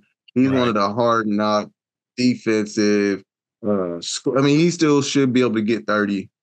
Yeah, 30, maybe 40 here and there, but he needs someone like that to take that slack off of him. And Dame, one thing we know about him, he know how to put some shots up. Facts. So I think that Dame would be great on a Heat team. I definitely know that he's tired. He is tired of them trying to, we drafted this young kid. We drafted it. Okay, y'all ain't hearing me. No, I needed Paul George. No, I needed insert person that's up here with me. I'm tired of being the old dude on my team. Y'all already took McCollum away. What are we doing? So what was that player that just got drafted in Anthony? Simons, and Simons. So they already said that he's like him anyway. So all right, cool. Y'all got him, and y'all just picked up Scoop. Cool. That look like y'all don't really need me like that. And he wanted 0-0. I was like, y'all wanted the same number. That's wild. To me, that's wild. Well, how you gonna have 0 and 0-0? I think they've done that before, but that definitely looks like those default teams on 2K. When if you play in the my career mode and then you're like 12 years in and they start just making up people or whatever, it'll start looking like that. But yeah, man, I think he's planning his exit, or at least should be, man. Like, listen, you don't got to be that loyal to the soil because they're not going to be loyal to you. That's the thing, man. Like, and that goes for whatever business that you work at. Like, you know what I'm saying? Y'all. Quick little life lesson segue. Y'all when it comes to the 2-week notices, when it comes to well, I've been at this job for 20 years, so I would feel bad quitting, but they're not paying me enough to quit. If you find another job and they say, hey, can you start tomorrow? Go to that job and leave the job that you at. The 2-week notice thing is BS, because if they fire you, are they going to give you 2 weeks notice to go find a new job? No. Yeah. And then sometimes in those 2 gone. weeks you overwork to, train up the next person or finish up some of the stuff you do. So, but yeah, I'll stay on that. And I was like, it's always a business arrangement. You sign a contract. Right. When you sign on at any business or where the job you work on. So it's the same deal. I was like, you treat it as a business deal. And it was like, if this ain't working out in your favor, dang, like, make the move. I'm selfish. Yes, I want you to come to Miami. For sure. But I honestly just want him at another spot. Like, I'm just tired of seeing him in Portland. Like, that's ultimately, I'm just trying to see somewhere else. Like, you too great to be just, like, drowned out. Like, because even, like, been in the league too long. It was a 50-point game. Like, we don't care. He also had a couple 50-point games that he got in the loss. So I'm like, bro, that's even more meaningless. Those hurt the most. So I'm like, it's like, what else could you have done? Yeah, like, what else could you have done, man? Like, so yeah, he definitely should make some moves. They don't gotta be loyal to nobody, man. It's business. It's business. And us as the consumer, we gotta stop doing that. We gotta stop punishing these people socially for being like, I want to leave. I want to do this. Like, even the KD, much we're gonna call him Snake and this and that or whatever, bro. Like, if he would have got traded away, or if he gets traded after his finding out that his sister was killed in a car wreck, and he plays the next day for that, and they still trade him away like they did with Isaiah Thomas, we didn't call the Celtics snakes. We didn't do, we never do that whenever it's the organization versus the player. So we have to know that they're doing what's best for their families, for their career, for their whatever they feel at the time. And so, for sure, shoot, man, go get your money, dang. Go get your money, man. He already got the money. Go get your championship. Well, sometimes the championship feel like money too, man. Like, you know what I'm saying? Go get what you want to get, man. Go to Miami. He don't understand like how much, like, once you done in playing basketball, opportunity wise, like, people that said who got that ring, some opportunities present themselves because they got a championship ring, and you are one of the many stars that's on the team, not just like a ride the bench type of deal. And I'm like, you already got the money, so the money shouldn't even be an issue. Yes, you're gonna get paid, but I'm like, think about the teams that all the teams that want you. Trailblazers are willing to make the deal. It's all on you now. That's what I hate so much, because don't make it sound like, oh, the Blazers are trying to do this for me and they want to keep it. They had so many years and opportunity. Like, getting older. Like, you need to go ahead and make that move for yourself. Right. But yeah, we'll see, come man. To the Lakers, man. Come to the Lakers. Come to the Heat. Whatever. You know what I'm saying? Like, go to the East. You played in the West a long time. If nothing else, go to the East. Come to the East. If I gotta sell you on it, like, you've been playing on the West now, come experience the East. You got a little bit of a time change difference up the in the games. Yeah, on the weather. I'm like, come on now. And in Miami, you got the vibes. So come on. You're a grounded person, so you ain't gonna get distracted easily. So I'm like, you just looking at good views. He got a little lady and a couple kids, Yeah, so that's just a vacation every day. Come on. But but yeah, man. Any team besides, like, okay, I gotta give some teams that you can't go to, Dan. I'm sorry, you can't go. Magic. No, he can't go to the Warriors. Oh, okay. You can't go to the Celtics. You can't go to these teams that they already doing fine recently. You can't go to them teams, bro. Celtics? Or the Warriors. No, unless you get unless he's like taking out Brown or one of them. Like, yeah, I'm saying you trade him for Brown. Yeah, I do that. I do that right now. Because remember, it's gonna have to be a trade. So yeah.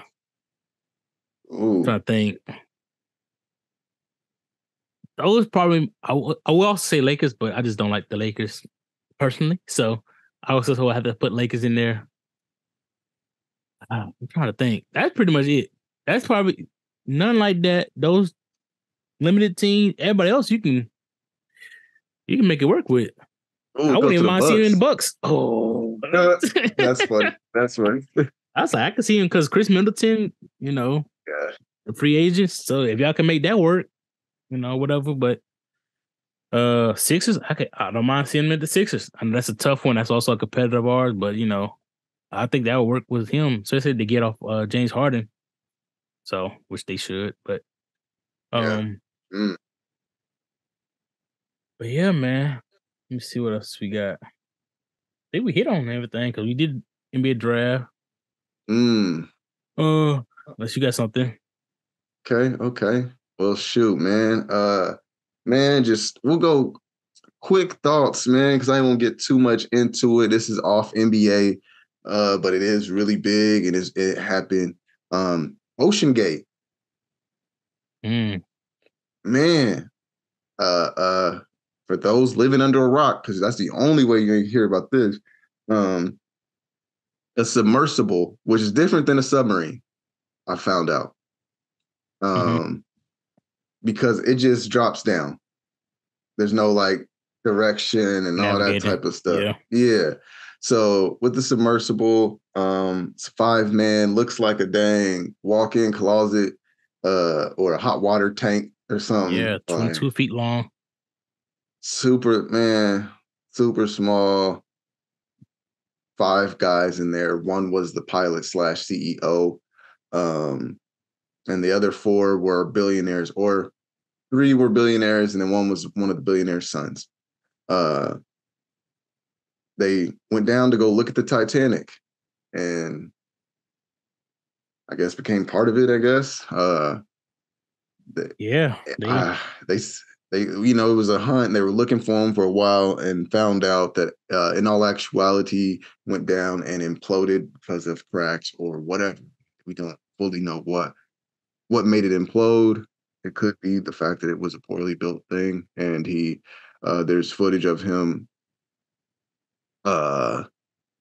like there's footage and articles out of him, like us seeing the different parts that he was getting, you know, all janky. Shows that like he had like a health inspector person that was in his company that was like, hey, this looks really bad. You should not do this. And they were like, oh, good to know. You're fired. You know, like, yeah, that was the internal person that got, they called him a whistleblower, and then they, you know, let him go because he pointed out some discrepancies and stuff going on and concerns. So instead of fixing those, you just fire. Like, we don't need no negativity, y'all. We don't need. That's a lot of companies, though. People don't understand. That's like happens way too frequently, and that's why you see a lot of people don't stand up. They're just like, "Hey, I either got to quit myself, or, you know, if I say something like some things you say, and people they're gonna attack you, and they're gonna, you know, attack your character and everything like that, and you don't want that to come back on you. So some of these companies be like, hey, don't say nothing. You see something, don't say something. You know what I mean? Supposed to be the other way around, but hey. Yeah, man, that's just sad situation, man. Regardless of the circumstances, it was a lot of memes and jokes, man. I don't find the funny. I just don't like, I didn't play into it. Like, okay, some stuff was funny as a person who liked jokes and stuff like that, but it's like, we shouldn't have played as hard as it into it, because people was also talking about like, if it was somebody that was somebody down there, I would have been able to find them quickly and stuff like that. But I was like, the amount of manpowers and hours that they took to search for somebody, hearing the banging noises, it's just like, it's like what were the banging noises then?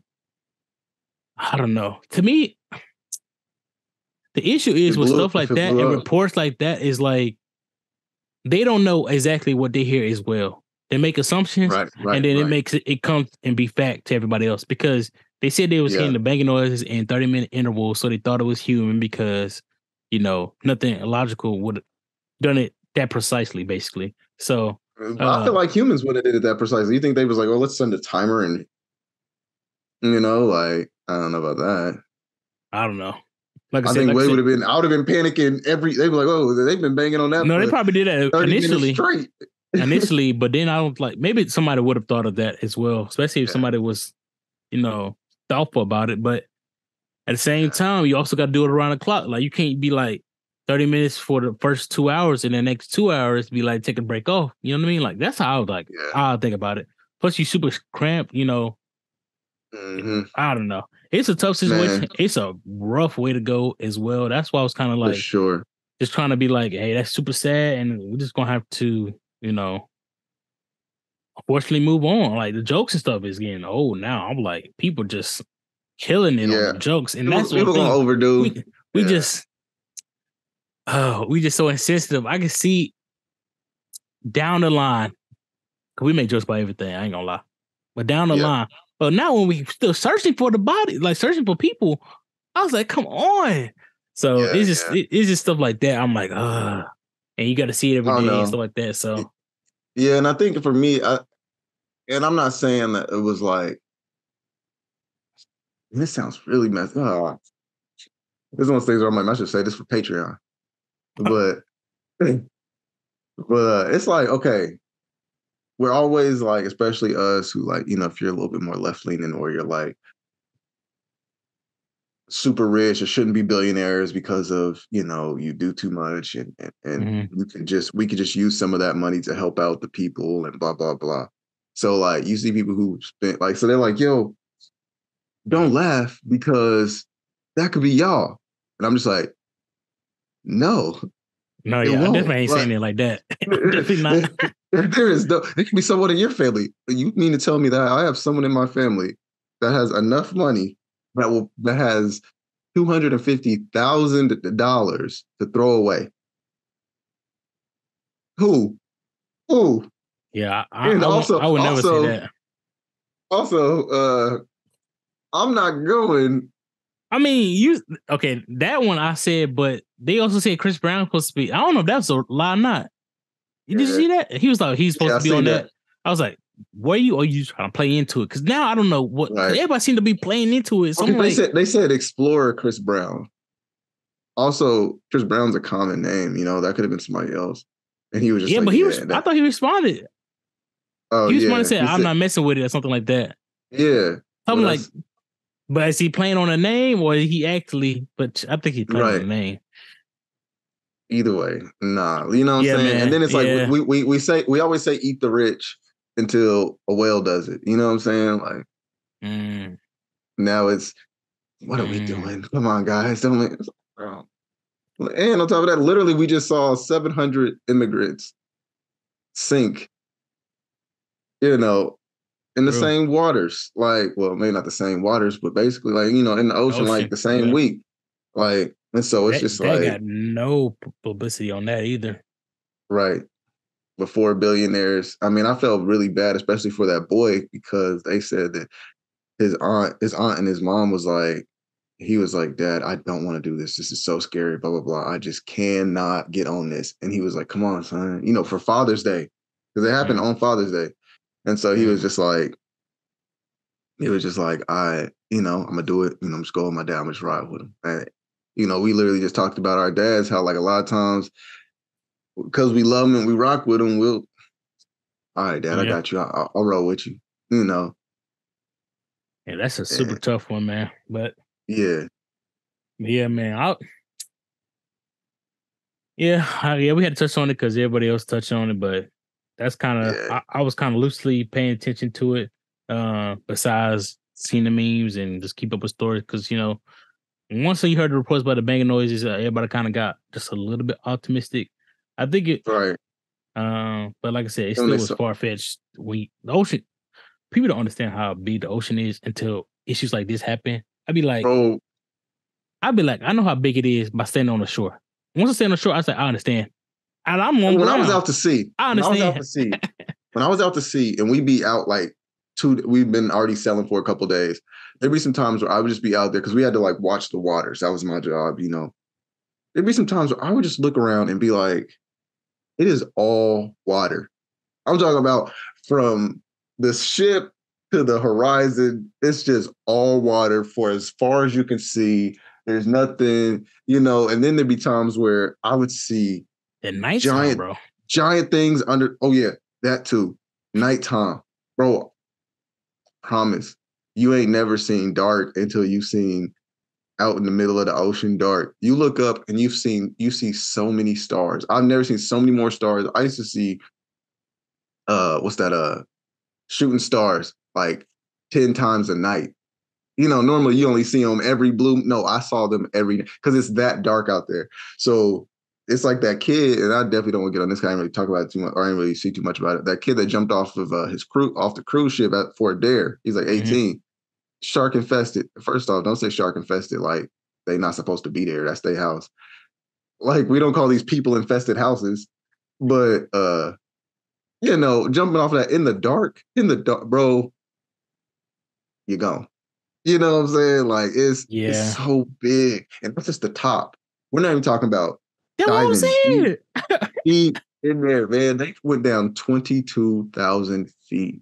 And that's why I'm like cruises. Like, I'm really like, I want to do it. I think I would experience it, but I definitely am afraid because I'm like, I do want to be able to see land. Like, I might not be able to get to it from the boat, but at least I'm like, we are in a distance where I can see it.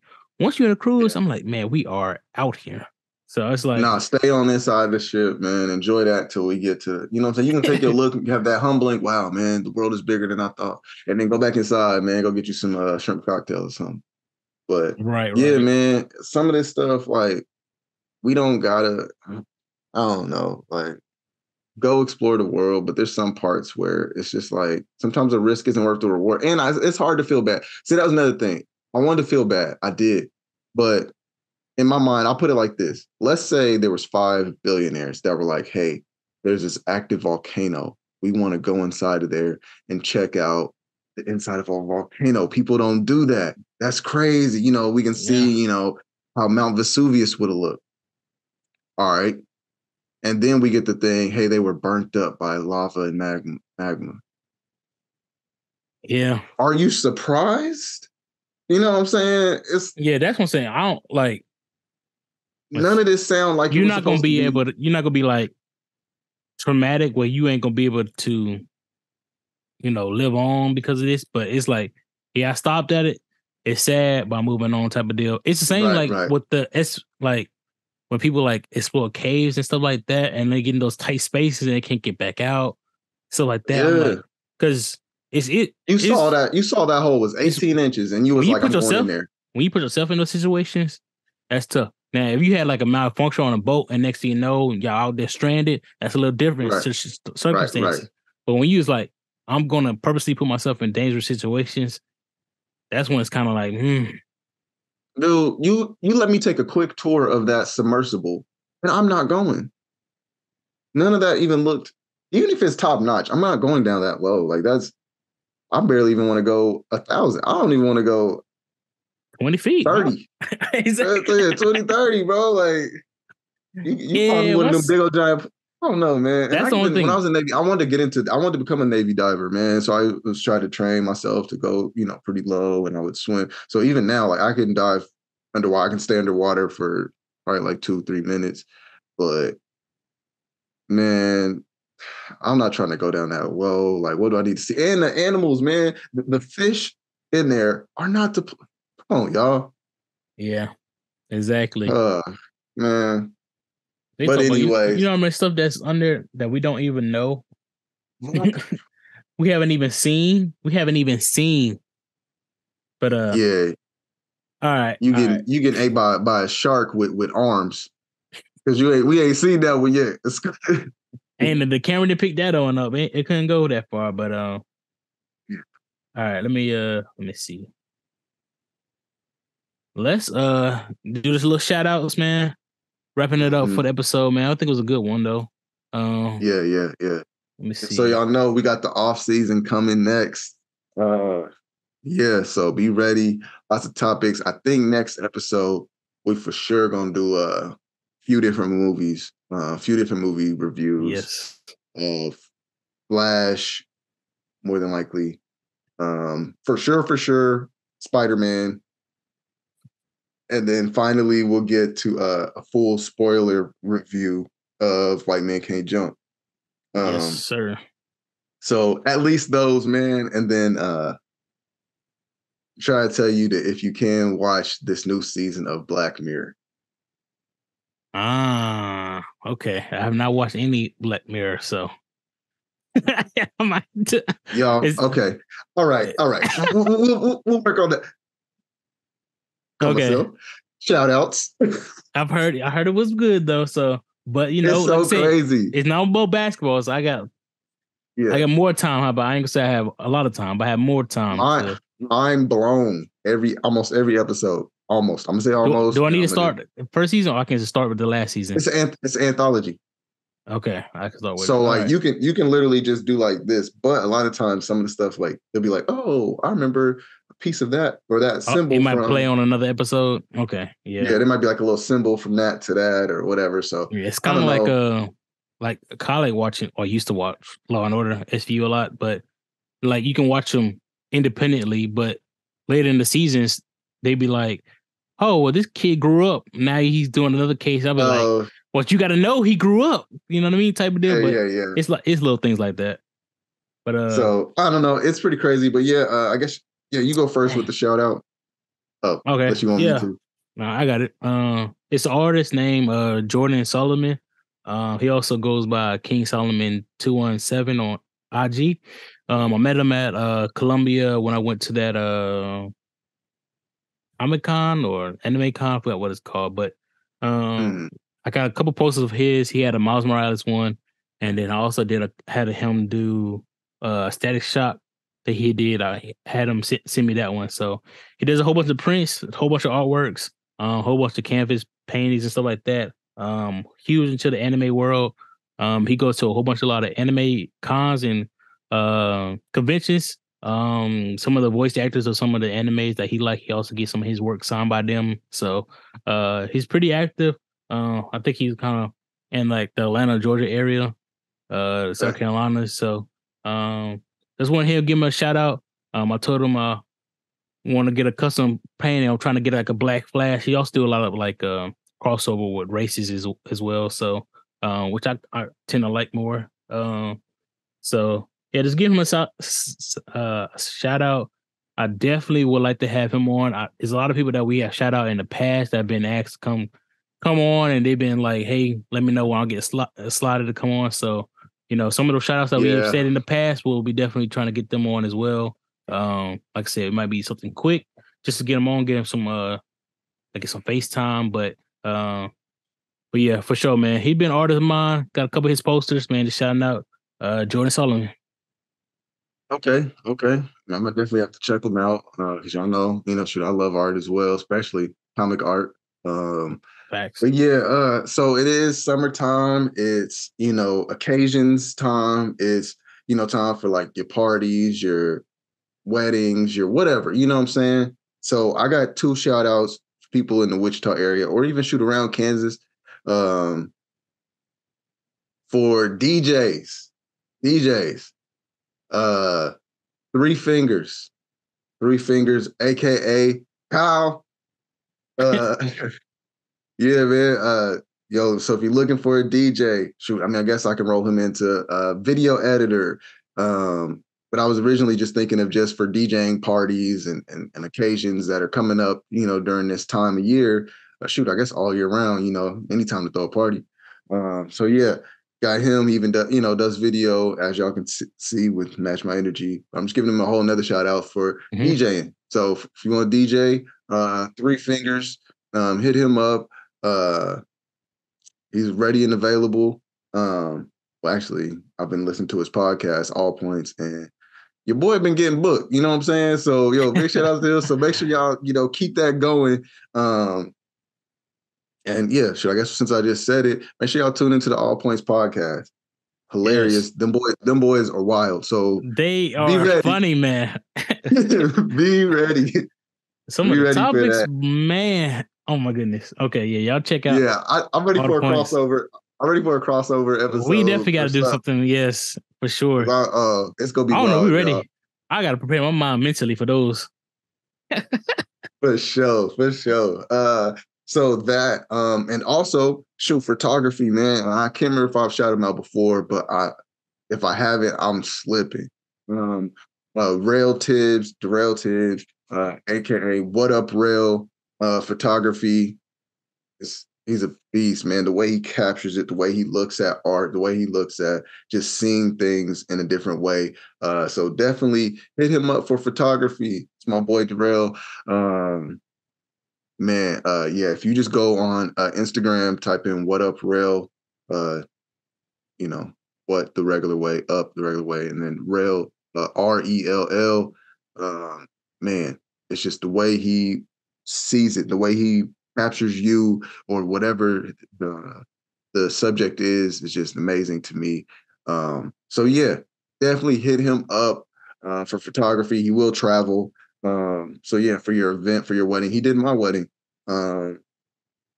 So yeah, those are my 2 shout outs. So yeah, again, everybody, thank you for rocking with us. Put some flames in the chat or flames in the comments. Let us know. Let us know who you want to hear on here next. If you want to get on, do that. And man, thank y'all. Thank y'all for rocking with us, man. It's been fun. The off season is next, so be ready. Topics galore, man. We're going all directions. So if you want to hear something, let us know. We will definitely be talking about it. Also, go over to Broken Play 85 South. In the comments, talk about where you heard the story first. Fact check them and everything in the comments. I'm about to go over there and do the same. So yeah, man, we definitely gonna have to.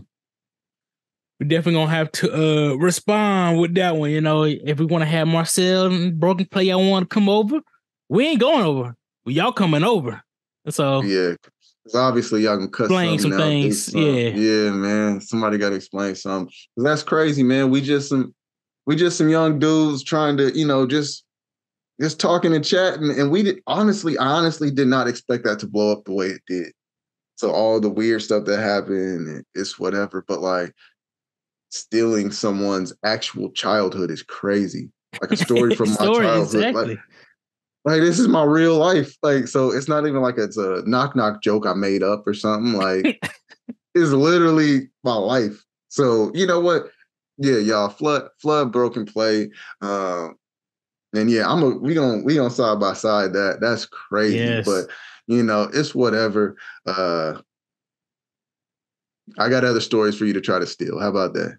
Ooh, the comeback. Okay then. You know. So yeah, man, whether we chat like bros or I debate you like an enemy, it's all fun and games. It's Match My Energy. And we out. Just match my energy. Just match my energy. Yeah.